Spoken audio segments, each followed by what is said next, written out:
pero el próximo apagón, si Gustavo Petro no toma correctivos, va a ser muy pronto y muy dañino para las familias.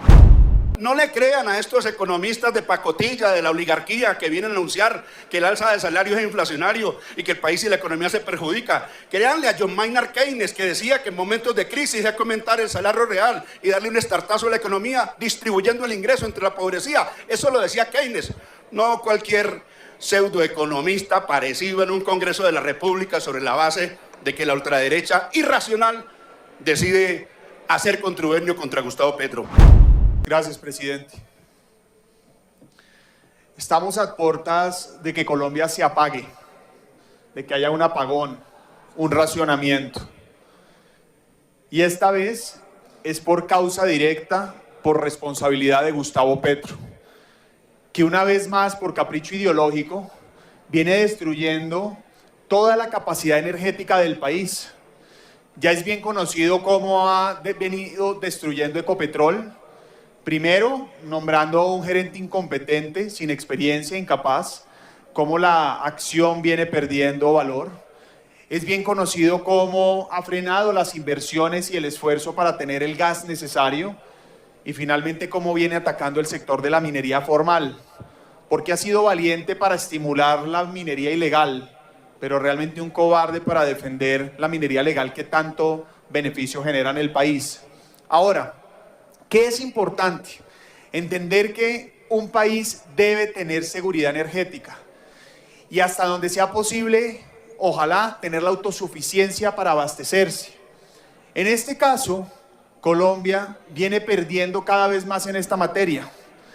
Primero, lo que estamos viendo es que el gobierno, por ejemplo, le adeuda 7 billones de pesos a los comercializadores de energía. 7 billones. 2.5 por los subsidios de estrato 1, 2 y 3 y prácticamente 4 billones por la opción tarifaria, es decir, por las inversiones que se financiaron a través o que se dejaron de cobrar en la costa particularmente. Por otro lado, ya el gestor del mercado prevé una deficiencia de gas para diciembre del 2024 de este año, donde a partir del 1 de diciembre vamos a tener una deficiencia del 12% en la oferta para garantizar la demanda. Y desde el próximo año y el 26 esta deficiencia podría ser hasta el del 30%. Eso implica que hay que importar gas y eso lleva a que se aumente el costo de vida de los ciudadanos. La tarifa de gas podría estarse aumentando 2, 3 o 4 veces. Pero lo que es cierto es que hoy, si no tenemos el gas suficiente, incluso para darle energía a las termoeléctricas, vamos a tener un problema de talla mayor muy pronto. Lo que le cuesta un apagón al país es prácticamente ilimitado en materia de impuestos, en materia de empleos, en materia de recursos. La economía no aguanta un apagón y mucho menos si es permanente. Pero además, todo este cóctel no solamente lleva a que nos vayamos a pagar, sino lleva también a que sigan creciendo las tarifas en la costa de energía. Este no es un problema que se inventó Gustavo. Un minuto pidió el senador Miguel Uribe. Este no es un problema que se inventó Gustavo Petro, pero que sí por capricho ideológico e incapacidad está agravando. Y qué paradoja, que es donde más crece el precio de la energía, donde más pobreza hay. Y además, donde hubo una mayor reducción del presupuesto por parte de Gustavo Petro para el 2025. Gustavo Petro le está haciendo un daño gigantesco al país. Hoy podemos recuperar el rumbo y evitar el apagón, pero para eso se necesita estimular los proyectos de generación eléctrica. Hemos presentado y estamos impulsando varios proyectos para poder reducir la carga de incertidumbre de las consultas previas en estos proyectos. El gobierno tiene que asumir el liderazgo para sacar adelante los proyectos, no solo de energía renovable, sino también probablemente hidroeléctricas e incluso de pronto termoeléctricas, que si por alguna razón no le funciona el plan del gobierno, puedan servir de respaldo. Solo para que ustedes sepan, en estos últimos meses las termoeléctricas estuvieron prendidas a un 80% precisamente porque la energía a base de hidroeléctricas no era suficiente. Y dice además, para terminar el XM... 30 segundos y final, honorable senador. Y dice además XM, el regulador del mercado, que desafortunadamente el periodo de lluvias no es suficiente, que vamos a tener un diciembre y enero más caluroso, y eso puede llevar a que tengamos otra vez un problema de embalses el próximo año. Conclusión, todavía no es inevitable que Colombia se apague, pero el próximo apagón, si Gustavo Petro no toma correctivos, va a ser muy pronto y muy dañino para las familias colombianas. Gracias, presidente. Acabo de escuchar la versión según la cual el país se va a apagar. Y me acordé cuando hace unos pocos meses el mismo dilecto senador de la República nos anunciaba una inflación desbordante. ¿Recuerdan ustedes? Tuve que leerle mes a mes lo que estaba pasando en materia de inflación para tratar de explicarle a él y al país el modo como caía la inflación, pero decía que era absolutamente falso. Me replicó además, pidió réplica para decir lo contrario. Acaba de ocurrir el descenso en inflación más drástico en la mayor brevedad del tiempo en 100 años, desde que el Banco de la República documenta los factores económicos. ¿Recuerdan ustedes? Después, cuando Petro aumentó el salario mínimo en 16% contra una inflación que era declinante, dijo que el aumento salarial exagerado a su juicio, que tenía como propósito recuperar el salario real, iba a ser absolutamente inflacionario. Pasados pocos meses, tenemos que hace 2 tuvimos inflación cero, señores, cero en el mes. Y la suma del año, 5 y pico, según va.